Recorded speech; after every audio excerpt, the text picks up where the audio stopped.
hello, could you please introduce yourself? Hi, I'm Owen Cosner, or Owen's Bricks on YouTube, and this is my Umbara mod. So, what inspired you to make this mock?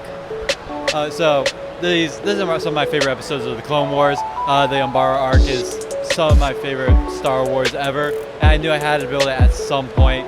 And this scene kind of stuck out to me as one of my favorites from the entire arc.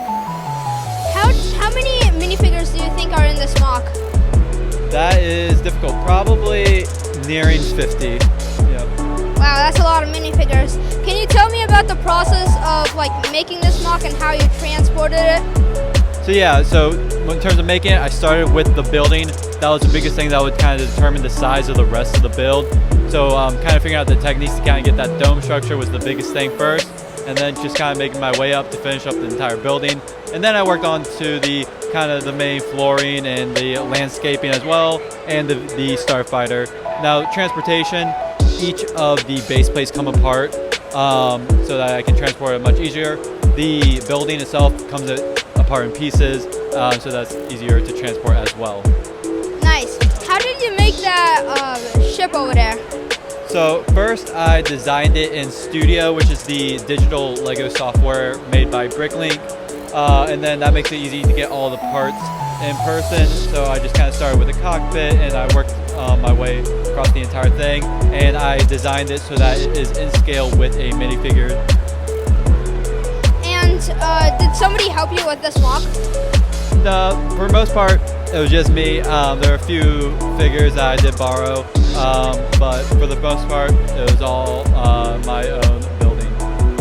Nice. And what is your favorite technique you used in this mock? Well, it has to be the technique for the dome. That was very much inspired by Rich Boy J's Camino mock.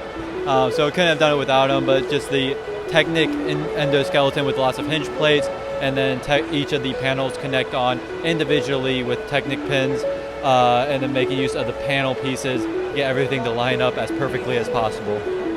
Nice. How long did it take you to make this mock? I started back in March of this year, so about 4 months of work.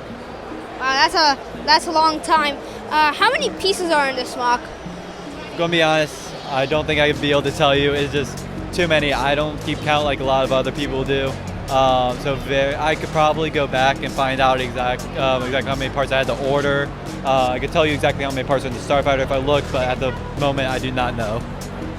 And what is your favorite part of this mock? Oh, that's a really good question. I think probably my favorite part is I'm going to cheat. I'm going to choose a couple things. The building, I love that. I'm so proud of how that turned out. But also the minifigure posing is something that I really try to pride myself in putting as much detail into it as possible. So I'm really happy with how all the minifigures turned out. What was the most challenging but interesting part to build? I'm going to go back to the building because that dome structure was definitely the most challenging thing to figure out. But also the starfighter ended up being a bit of its own challenge because I did design it digitally first. When I ended up designing it in real life, there were a few inconsistencies with the digital software that didn't really necessarily carry over to real life. Specifically, there was a few times where the program just kind of lied to me, said that some connections were possible when they weren't actually in real life. A few stability issues as well, but once I worked those out, then it was pretty much smooth sailing. Great. And do you have any story behind those buff clone troopers? All right, so yes, that is the Easter egg to the Lego Star Wars 3, the video game. The Geonosian mission, when the troops are landing, there are some clones working out, and there's an ice cream truck as well. I really wanted to include that just because I love that game so much, and I just wanted to give a reference to that game. And is this mock going to be in any other conventions? No, after this I am going to be destroying all of it and to start whatever my next project is going to be. How are you going to be destroying your mock? Just taking it apart or just smashing it?